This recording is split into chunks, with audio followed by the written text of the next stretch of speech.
عن أبي هريرة رضي الله عنه قال كتبك أبو هريرة رضي الله عنه أمسيما قرأ رسول الله صلى الله عليه وسلم هذه السورة هذه الآية اتمتم صلى الله عليه وسلم سكموجة كسوما هي آية إيفي يومئذ تحدث أخبارها siku ambayo ardhi itazungumza itatoa ushahidi itatoa habari kwa yale yalikuwa yanafanyika kwenye mgongo wake.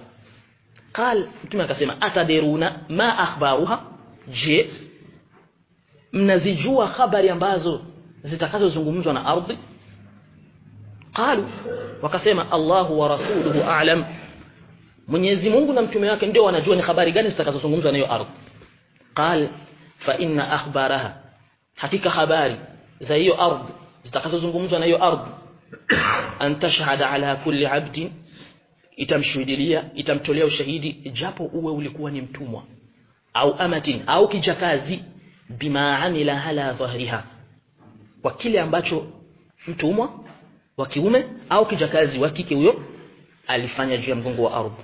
Huu ni mtumwa mdhalili. Vipi wewe ambaye labda ndio Allah kakuruzuku mali, takul ardhi itasema amila kadha wa kadha yauma kadha wa kadha, ardhi itasema amila kadha, alifanya hili, alizini, aliiba, aliua, aliwasengenya watu, aliwatukana, ongeza na mengine ambayo ni makubwa tunayafanya.